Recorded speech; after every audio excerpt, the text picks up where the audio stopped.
right, everyone. Good morning once again. This is Mark Cuccinella, and we are fortunate to have Dr. Ryan on the phone with us, even though there's not a Board of Health update for the county commissioners today.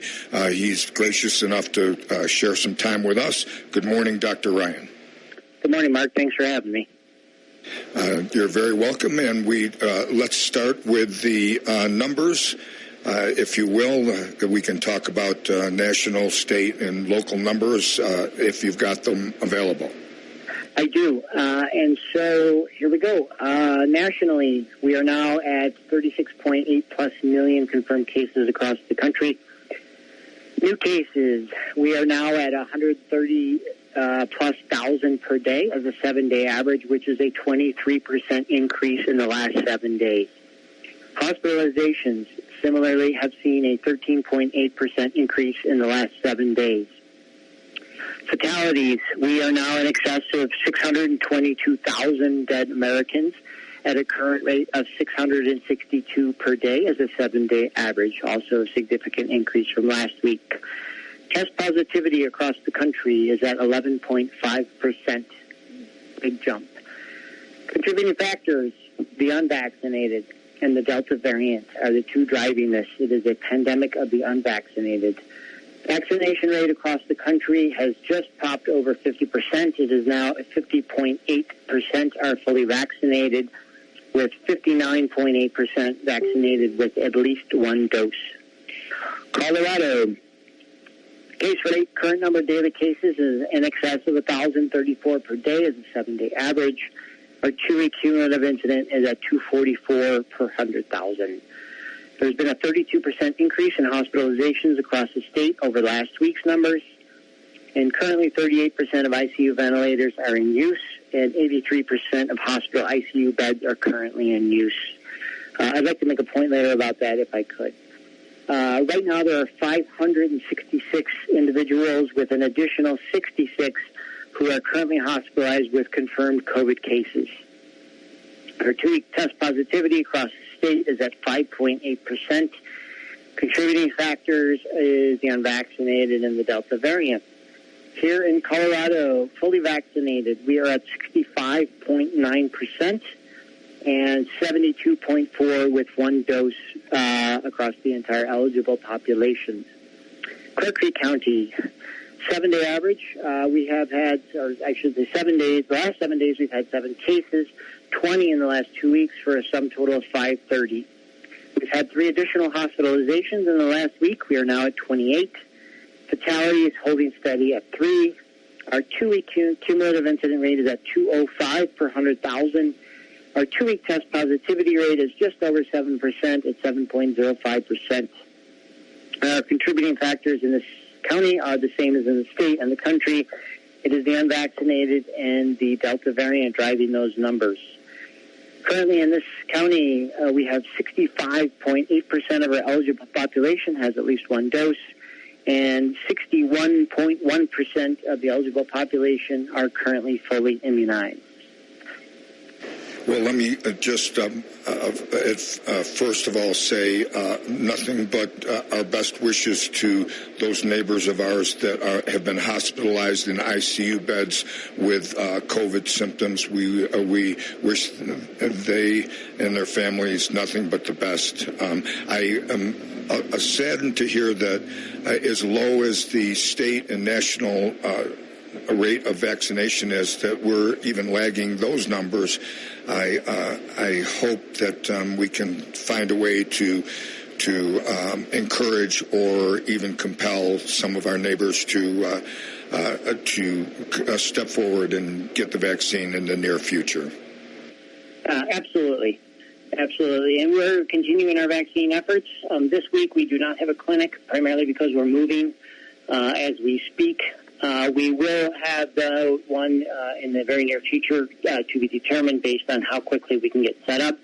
However, there are vaccines available 7 days a week within 15 miles of anyone in this entire county. The Safeway in Idaho Springs, the Walmart in Evergreen, the Safeway in Evergreen, the Walgreens in Evergreen, all of which have Pfizer, Moderna, and J&J, and can accommodate anyone on a walk-in basis, no appointment necessary.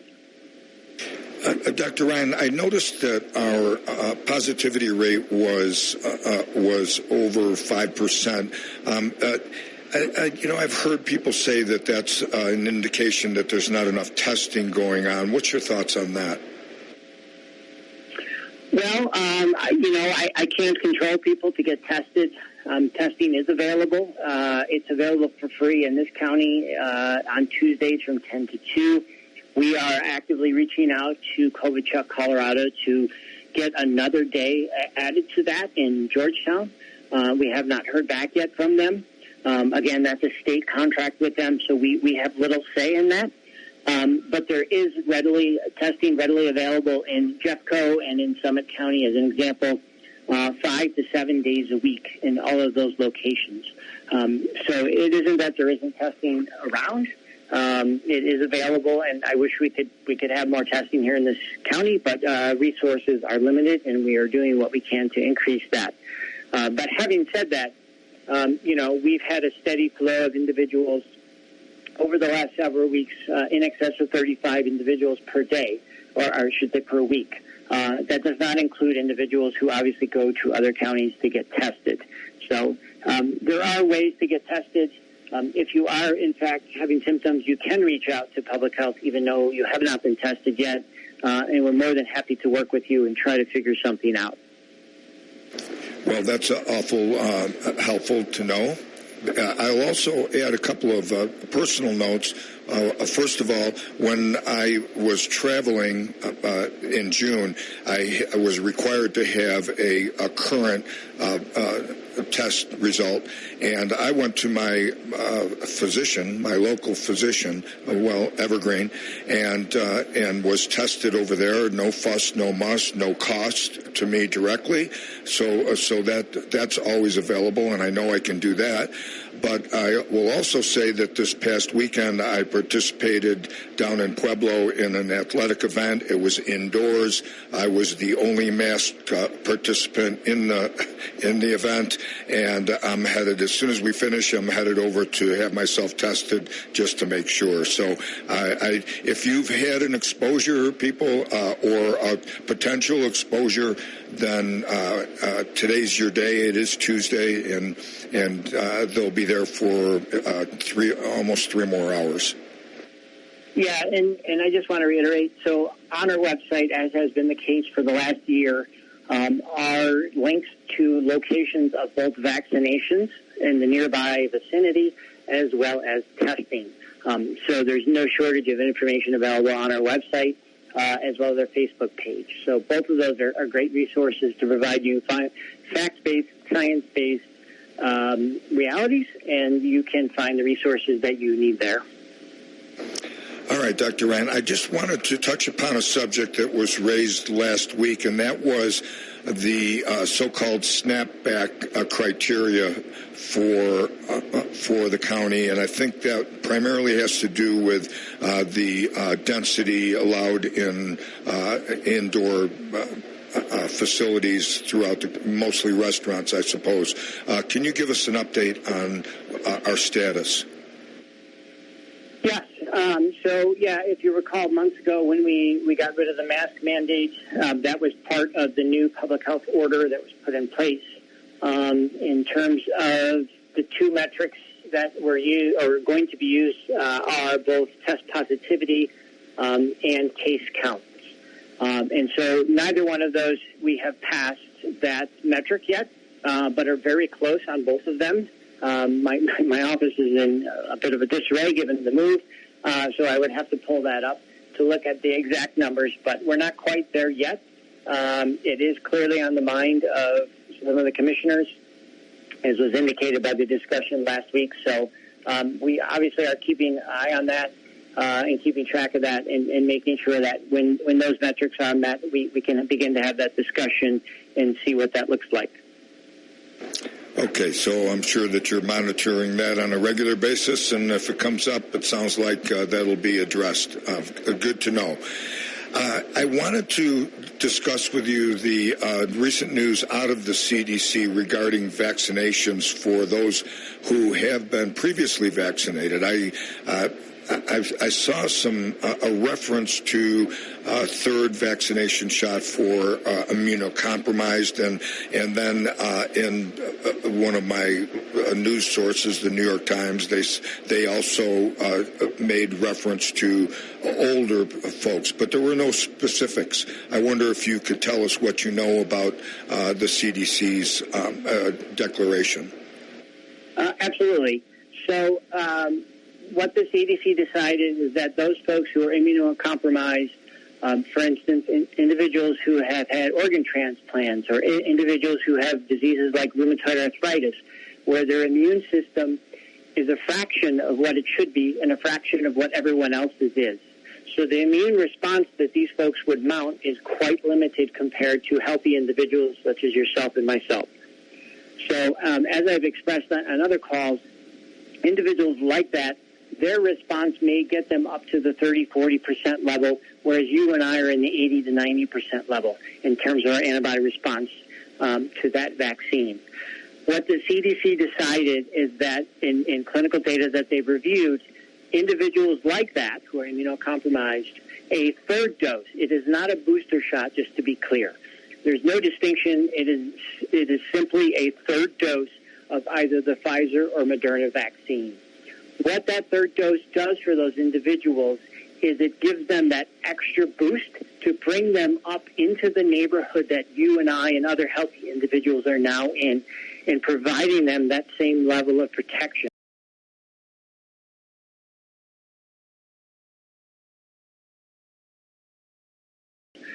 So we do have record of it, and there is a way to verify that information. So it would also require a conversation with one of the nurses in terms of what is it that you are, what is your illness? What immunocompromised disease do you have? Are you an organ transplant donor? Are you a rheumatoid arthritis patient? There's a list of them that could potentially qualify one for that. So the nurses would have that discussion with the particular individual and make that determination then.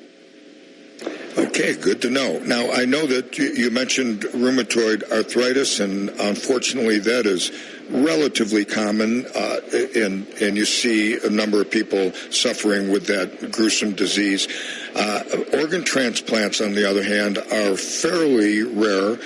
I wonder how encompassing that is. I know that there are many people who have had, let's say, heart valves replaced or some other less than whole organ transplant that has been performed. Are you?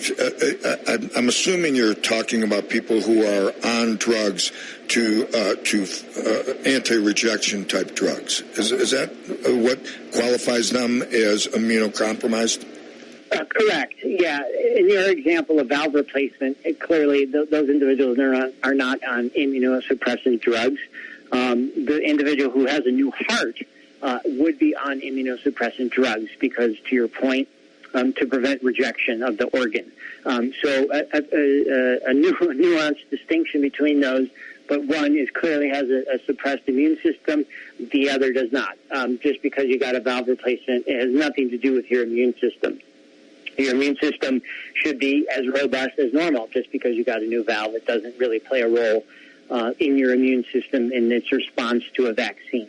But individuals who are on immune-suppressing drugs, and a lot of individuals on, for instance, in RA, whether you have an organ transplant or your rheumatoid arthritis, they're trying to suppress your immune system to either not reject the organ or to not flare up in the case of RA and have a massive flare up from that normal antibody response. So they try to suppress it. Okay, that's a clear distinction, and thank you for illuminating me and others on that issue. Now, I think that information from the CDC regarding the third dose, not a booster, but the third dose for those who fall into those groups. That came out a couple of days ago, so it's really heartening to know that the state has responded so quickly and has a plan in place for administering doses to those folks. I'm looking at the front page of the New York Times right now, and here's a headline that says, Biden administration to advise boosters for most Americans 8 months after vaccination. Now, because it's a headline on the front page, I assume it just came out.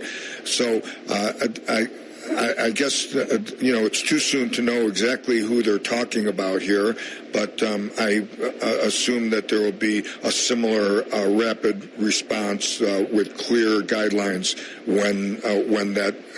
once it's been articulated. Yeah, and as I stated at the onset to this, Mark, they're looking at data. They're looking at continuing to look at the clinical trials that occurred, and they're continuing to follow the individuals, right? So they're doing titers, titers from their blood, and looking at their antibody response. And is it still sufficient at a sufficient level? And most importantly, is it still fighting, in this case, the Delta variant? And they're going to look at that data, and they're going to draw a conclusion based on data. And does it warrant a third dose and or what I would consider more of a booster, so it is an altered version of the original formula, if you will, meaning it's tweaked a little bit so that it can better protect against the Delta variant, just as an example. Okay. All right. Let's step back. And I just am this is such a grim question to have to ask you based on how much information you've given out regarding this. But let's just step back. I hear people saying, I'm vaccinated. I feel perfectly safe. Why do I have to wear a mask now? So just one more time, if you wouldn't mind reviewing that information. Sure. And so I would start by saying it's very important for everyone to keep in mind that science is evolving and our understanding of things is evolving. As we learn things, we add that to our knowledge, and we then make decisions based on that knowledge. So when people say, things keep changing, right, they do. And they change because we're learning as a society, and we're learning as scientists and applying that knowledge to what we're doing. So, as I've stated a million times before, the vaccines are not 100% protective. They are 90 to 95% best case scenario of protecting you from getting the virus. So there's a 5 to 10% chance you still could get the virus. And what we have recently learned in the last several months is that individuals who are fully vaccinated, whether you have the Moderna, Pfizer, or J&J, you still can get the COVID variant of Delta, and you can transmit it to others. We now know that as a fact.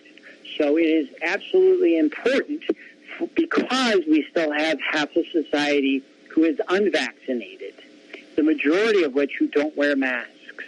So it is incumbent, unfortunately, upon the rest of us, the other half of society who has been vaccinated, to continue to protect not only ourselves, but to minimize the potential of transmission to others. Because you can get it and you can give it even as a vaccinated individual, it's important for you to protect yourself as best you can. So when you go out in public, when you go into indoor public places like grocery stores or places like that, it is very important that you do everything you can to protect yourself, because if you look around, the vast majority of people in the store aren't wearing masks. And I can guarantee you, just based on numbers, that there is a significant portion of the population in any scenario who is unvaccinated. So in order to stop the pandemic from continuing out of control, it's incumbent, unfortunately, for all of us, even those who've already done their part, to protect everyone. It's just what we have to do. I get it. We're all fatigued. Trust me, if there's anyone who knows about fatigue, it is I. I am tired, too. I want to take off my mask. But unfortunately, the reality on the ground isn't such that we can do that yet. We all want the pandemic to be over, yet half of America refuses to be vaccinated, and more than half refuses to wear a mask. So expecting a different outcome with that reality isn't really realistic. Yes, and as I mentioned earlier, I was at the indoor sporting event. There were hundreds of us participating and many more hundreds that were in the audience. And there was a smattering of masks in the audience, and none of the other athletes besides myself had a mask on. I did fine with a mask on, and there's no excuse not to wear one. I don't care about social pressure not to wear one. I'm wearing one. Nobody's going to stop me from doing that. I want to make a quick comment on your offhanded remark about the science evolving. I think that this is something that people just have such difficulty understanding, that there's no such thing as an absolute truth in science. Maybe there are some, but I don't think there are in the physical sciences, let's say. And my example is Albert Einstein. He is the iconic genius inventor in science that everyone understands, that had this wonderful creative mind and was so insightful to come up with his theory of relativity. But at the same time, while people were beginning to discuss quantum mechanics and quantum physics, he considered that to be quackery, and in fact, it is the last piece of the physical puzzle as we know it today. And so, even Albert Einstein could succumb to that human emotion of skepticism based on what they know, and you just got to keep an open mind. Absolutely, and I would argue the only absolute is death. We're all going to die. That's for certain at some point. So that's really the only absolute. And it's important for us to understand, to your point, and people throw this out all the time, saying, oh, the CDC said initially don't wear masks. That is true, and they did that for two reasons. The first reason is because they didn't yet fully understand the transmissibility of the COVID virus at that time.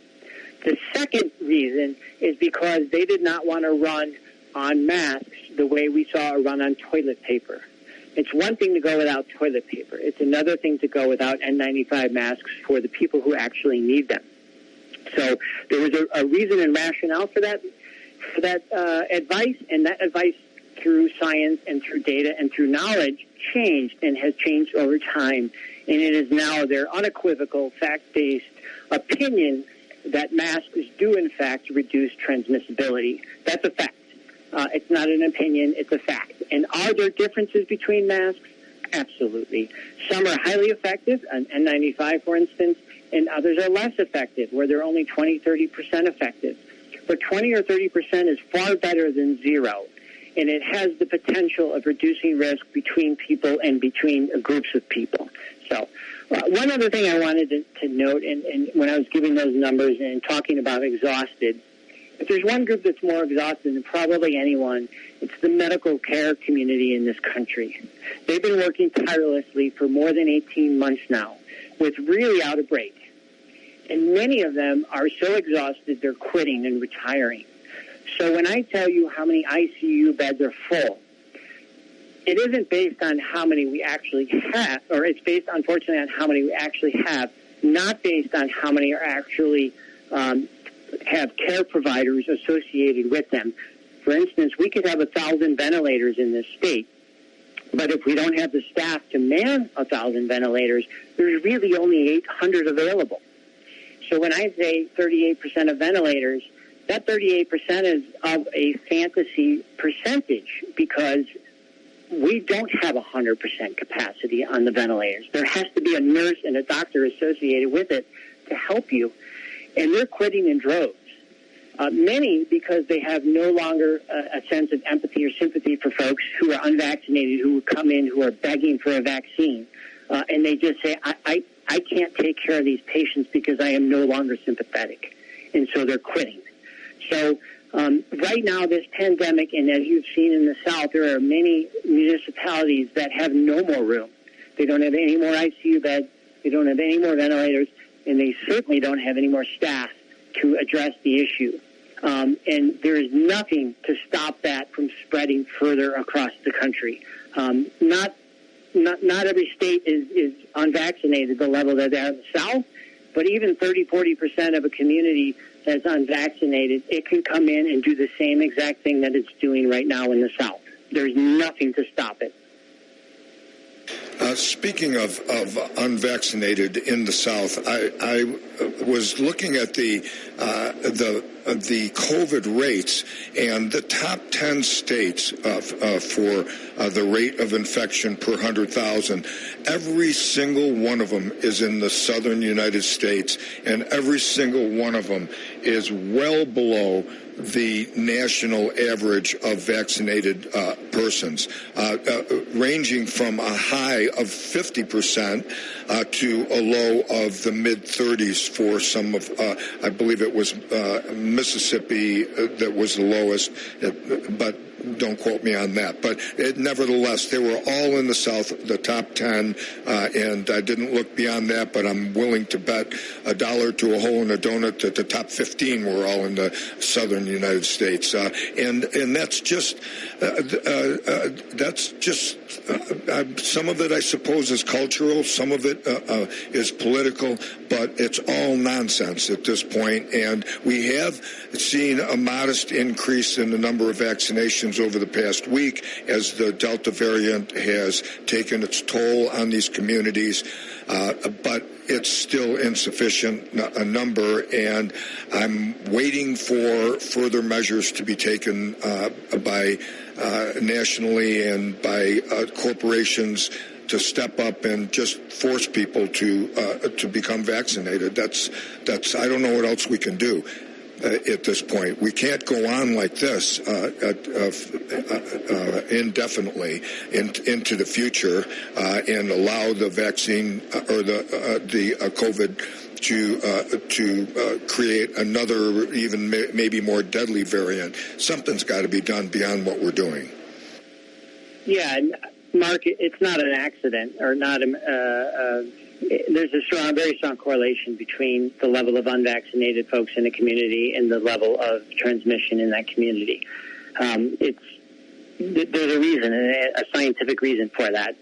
And to your point, the longer we allow this to go on, the greater the potential there is for a variant that is now maybe targeting children, because under 12 is completely unvaccinated, 100%.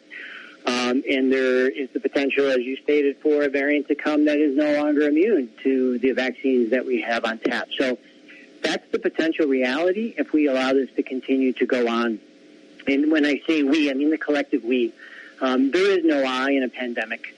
I know lots of people think that. It's my rights. It's this.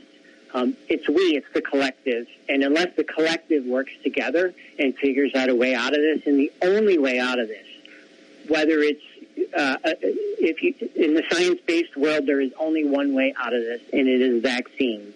That's not made up. That's not people's opinions. That's a historical fact. It is everyone who has any credentials in understanding what's going on. It is their opinion of that.